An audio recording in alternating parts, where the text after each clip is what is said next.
क्या आप सच में जानना चाहते हैं कि आपके पिछले जन्मों में क्या हुआ था?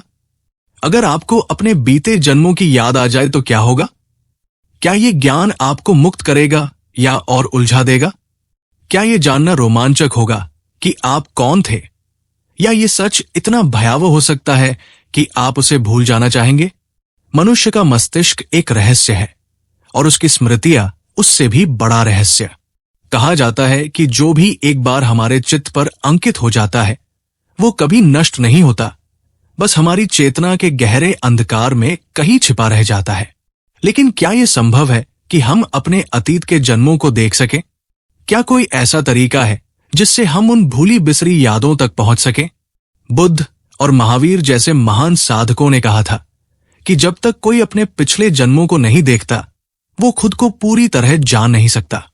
लेकिन ये राह आसान नहीं है। जो इस मार्ग पर आगे बढ़ता है उसे अक्सर ऐसे सच का सामना करना पड़ता है जिसे सहन कर पाना हर किसी के लिए संभव नहीं होता। ये कहानी उन्हीं रहस्यों की गहराई में उतरने की है जहां विज्ञान और आध्यात्म मिलते हैं, जहां स्मृतियां दबी हुई होती हैं और जहां कुछ ऐसे सत्य छिपे होते हैं जिन्हें जानने के बाद इंसान कभी पहले जैसा नहीं रह सकता। एक मित्र ने पूछा कि क्या हम अपने पिछले जन्मों को जान सकते हैं? बेशक यह संभव है, लेकिन अभी तो हम इस जन्म को भी पूरी तरह नहीं समझ पाए हैं। पिछले जन्मों को याद करना आसान नहीं है, परंतु मानव मन में जो भी स्मृति एक बार अंकित हो जाती है वो पूरी तरह नष्ट नहीं होती। वो हमारे गहरे अवचेतन में कहीं न कहीं बनी रहती है। अगर मैं आपसे पूछूं कि 30 सितंबर 1989 को आपने क्या किया था, तो शायद आप कोई जवाब न दे पाए। आपको कुछ याद नहीं होगा। लेकिन अगर आपको सम्मोहन, हिप्नोटिज्म की अवस्था में ले जाया जाए और उस समय की घटनाओं के बारे में पूछा जाए तो आप हर छोटी से छोटी बात बता देंगे। आपको यह भी याद आ जाएगा कि उस दिन चाय में शक्कर कम थी या जिस व्यक्ति ने चाय दी उसके शरीर से कैसी गंध आ रही थी। कोई भी व्यक्ति यदि वह चाहे तो अपनी पिछली यादों तक पहुंच सकता है, लेकिन इसके लिए सबसे पहले उसे इस जन्म की यादों में पीछे जाना होगा। उसे अपनी स्मृतियों को उस बिंदु तक ले जाना होगा जहां उसका अस्तित्व मां के गर्भ में आया था। उसके बाद ही पिछले जन्मों की स्मृतियों को खोलने का मार्ग संभव हो सकता है। लेकिन प्रकृति ने हमें हमारे पिछले जन्मों को भूलने की एक विशेष व्यवस्था दी है और इसका भी एक गहरा कारण है। अगर हमें अपने जीवन की हर एक छोटी बात याद रहने लगे तो हमारा दिमाग इसे संभाल नहीं पाएगा। कल्पना कीजिए कि यदि एक दिन की भी सारी घटनाएं आपको हमेशा याद रहें तो मानसिक तनाव असहनीय हो जाएगा। इसलिए हमारा मस्तिष्क सिर्फ उन्हीं बातों को सतह पर रखता है जो हमारे लिए आवश्यक है। बाकी सब अचेतन मन के एक गहरे कोने में जमा हो जाती है। ये ऐसे ही है जैसे हम अपने घर में कबाड़ इकट्ठा करके एक कोने में रख देते हैं और दरवाजा बंद कर देते हैं। हमारी स्मृतियां भी ऐसे ही संग्रहित होती हैं। लेकिन यदि कोई व्यक्ति बिना तैयारी के इस स्मृति भंडार में प्रवेश कर जाए तो वो पागल भी हो सकता है। और फिर एक महिला ने एक ऐसा अनुभव किया जिसने उनकी दुनिया ही बदल दी। वो अपने पिछले जन्मों के रहस्यों को जानने के लिए बेहद उत्सुक थी। एक शिक्षित और साहसी प्रोफेसर जिनकी सोच विश्लेषणात्मक थी और जिनमें सच जानने की प्रबल जिज्ञासा थी, उन्होंने पूरी निष्ठा के साथ इस यात्रा की शुरुआत की। उन्होंने पूरे समर्पण के साथ प्रक्रिया को अपनाया। जैसे जैसे वो अपनी स्मृतियों की गहराइयों में उतरती गई, धीरे धीरे धुंधली परछाइयां स्पष्ट होने लगी।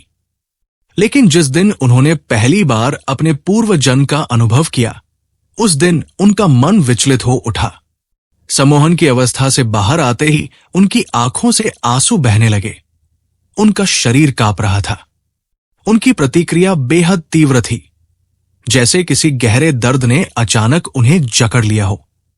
भावनाओं के तूफान में घिरी उन्होंने अपनी छाती पीटते हुए कहा, मैं इसे भूलना चाहती हूं। मुझे ये नहीं देखना था। उनका स्वर घबराया हुआ था, जैसे कोई अतीत की अंधेरी गलियों में भटक कर किसी दर्दनाक सच्चाई से टकरा गया हो। उन्होंने बताया कि उन्होंने जो देखा वो उनकी कल्पना से परे था। अपने पूरे जीवन में वे खुद को एक अच्छी और सशक्त महिला मानती थी, लेकिन जब उनकी स्मृतियों के द्वार खुले तो जो दृश्य सामने आया उसने उनके आत्म संस्कार को हिलाकर रख दिया। उन्होंने पाया कि अपने पिछले जन्म में वे एक मंदिर की देवदासी थी। उन्होंने अपना शरीर बेचा था, हजारों पुरुषों के साथ संबंध बनाए थे। यह सच्चाई उनके वर्तमान अस्तित्व के लिए असहनीय थी। उन्होंने कांपती हुई आवाज में कहा, मैं इससे छुटकारा चाहती हूं, मैं इसे याद नहीं रखना चाहती। लेकिन स्मृतियां एक बार जाग जाए तो उन्हें भूलना आसान नहीं होता। अतीत की परछाइयां चेतना पर एक अमिट छाप छोड़ जाती है, जिससे मुक्त होना इतना सरल नहीं होता। पिछले जन्मों की यादें सिर्फ मनोरंजन के लिए देखने की चीज नहीं होती। ये एक ऐसा दरवाजा खोल देती है जिसे बंद करना फिर आसान नहीं होता। कई बार हमें ऐसा कुछ देखने को मिल सकता है जो हमारी वर्तमान धारणा को पूरी तरह तोड़ सकता है। यही कारण है कि भगवान महावीर और बुद्ध जैसे महापुरुषों ने इस प्रक्रिया को सिर्फ आध्यात्मिक साधकों के लिए सुझाया था। भगवान महावीर और बुद्ध ने आत्मज्ञान के मार्ग पर चलने वालों को स्पष्ट रूप से कहा था कि जब तक तुम अपने पिछले जन्मों को नहीं देखोगे, तब तक तुम आत्मा के वास्तविक स्वरूप को नहीं समझ पाओगे। उन्होंने अपने अनुयायियों को अतीत की यादों में जाने की विधियां सिखाई, ताकि वे समझ सकें कि जीवन में हम बार बार वही गलतियां क्यों दोहरा रहे हैं। जो भी अपने अतीत की स्मृतियों में गहराई से उतर जाता है, वो पूरी तरह बदल जाता है। उसे ये समझ में आ जाता है कि जिन चीजों को हम बार बार पाने की कोशिश कर रहे हैं, धन, संपत्ति, प्रतिष्ठा, रिश्ते, वो सब हमने हजारों बार पहले भी किया है। फिर भी हम हर बार नए सिरे से वही खेल खेलते हैं, बिना ये जाने कि ये सब पहले भी हो चुका है। जब कोई अपने पिछले जन्मों की यादों में उतर जाता है तो उसे ये एहसास होता है कि उसने पहले भी कई बार वही दौड़ लगाई है, कभी पैसे के पीछे, कभी ताकत के पीछे, कभी किसी रिश्ते के पीछे। फिर भी हर जन्म में उसे ऐसा लगता है कि ये सब पहली बार हो रहा है। कल्पना कीजिए, एक व्यक्ति अपनी पूरी जिंदगी संपत्ति इकट्ठा करने में लगा देता है, लेकिन अगर उसे याद आ जाए कि उसने पिछले जन्मों में भी यही किया था बार बार, और अंत में कुछ भी साथ नहीं ले गया, तो उसकी लालसा स्वतः ही समाप्त हो जाएगी। इसी तरह कोई व्यक्ति बार बार प्रेम में पड़ता है, नए नए संबंध बनाता है, लेकिन अगर उसे पता चले कि उसने यही चीज हजारों बार दोहराई है और फिर भी संतुष्टि नहीं मिली, तो वो उसी जाल में दोबारा फंसने से बच सकता है। भगवान बुद्ध और महावीर ने अपने अनुयायियों को इसी समझ की ओर ले जाने का प्रयास किया।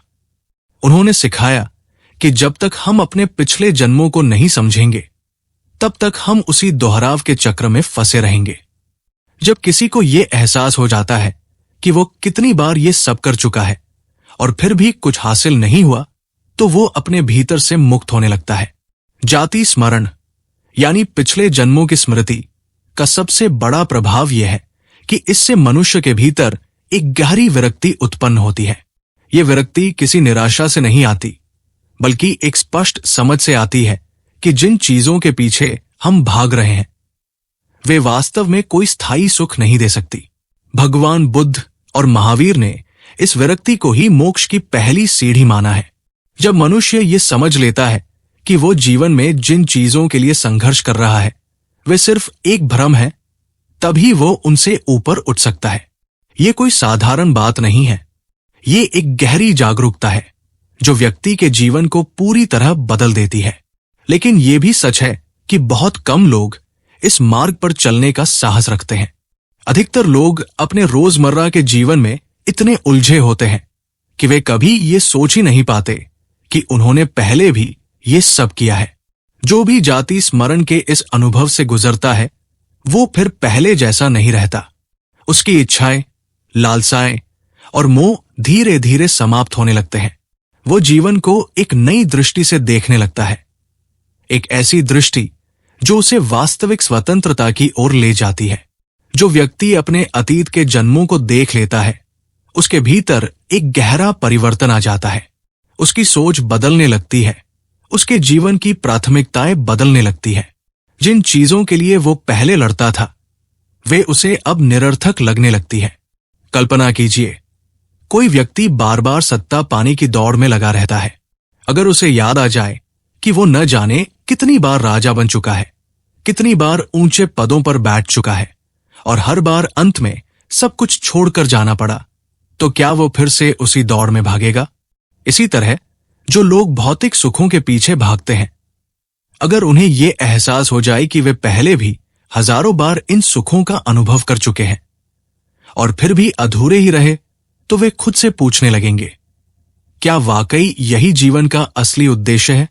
यही कारण है कि भगवान बुद्ध और महावीर ने जाति स्मरण को आत्मज्ञान के मार्ग पर एक महत्वपूर्ण साधना माना। उन्होंने कहा कि जब तक व्यक्ति को यह बोध नहीं होता कि वो कितनी बार ये सब कर चुका है, तब तक वो इन्हीं भौतिक आकर्षणों में उलझा रहेगा। लेकिन एक बार ये समझ आ जाए तो वो सहज ही इन बंधनों से मुक्त होने लगता है। जब कोई व्यक्ति अपने पिछले जन्मों को देखता है तो उसकी इच्छाएं ठहरने लगती है, उसकी दौड़ रुकने लगती है। उसे ये समझ आने लगता है कि जिन चीजों के लिए वो इतनी मेहनत कर रहा था वे महज एक भ्रम है। यही विरक्ति उसे शांति की ओर ले जाती है। ये कोई जबरदस्ती थोपी हुई विरक्ति नहीं होती, बल्कि ये समझ से उपजी हुई होती है। ये वही विरक्ति है जिसने भगवान बुद्ध को राजमहल छोड़ने पर मजबूर कर दिया था। ये वही समझ है जिसने महावीर को अपने राजसी जीवन से बाहर निकालकर संन्यास के मार्ग पर खड़ा कर दिया था। लेकिन ये रास्ता आसान नहीं है। अधिकतर लोग इसे अपनाने से डरते हैं। वे सोचते हैं कि अगर उन्होंने इस सत्य को स्वीकार कर लिया तो उनके जीवन की पूरी धारा ही बदल जाएगी, और यही डर उन्हें अपने पुराने भ्रमों से चिपके रहने पर मजबूर करता है। लेकिन जो भी इस सत्य को स्वीकार कर लेता है वो पूरी तरह बदल जाता है। वह एक नया जीवन जीने लगता है, एक ऐसा जीवन जो मोहमाया से परे होता है, जो सिर्फ सत्य की खोज में होता है। जिस व्यक्ति को यह एहसास हो जाता है कि वो हजारों बार इसी यात्रा से गुजर चुका है, उसकी चेतना अपने आप बदलने लगती है। फिर वो चीजों को उसी पुराने नजरिए से नहीं देख पाता। जो धन, सत्ता, संबंध पहले उसे आकर्षित करते थे वे अब उतने महत्वपूर्ण नहीं लगते। बुद्ध और महावीर ने इस सत्य को अपनी साधना से जाना था। उन्होंने महसूस किया कि जब तक इंसान अतीत को नहीं देखता वो जीवन को दोहराने में ही उलझा रहता है। उसे लगता है कि यह सब पहली बार हो रहा है, लेकिन हकीकत में ये बस एक पुनरावृत्ति है। अगर किसी को याद आ जाए कि उसने पहले भी हजारों बार प्रेम किया है, परिवार बसाया है, रिश्तों में उलझा है और हर बार अंत में सब छोड़कर चला गया है, तो क्या वो फिर से वही सब दोहराना चाहेगा? शायद नहीं। यही बोध उसे आत्मा के गहरे सत्य की ओर ले जाता है।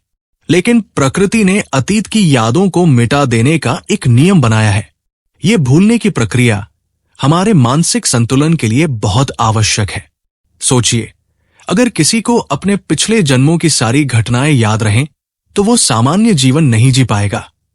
यही कारण है कि हमारे मन की संरचना ऐसी बनाई गई है कि हम सिर्फ उतना ही याद रख पाते हैं जितना हमारे लिए जरूरी होता है।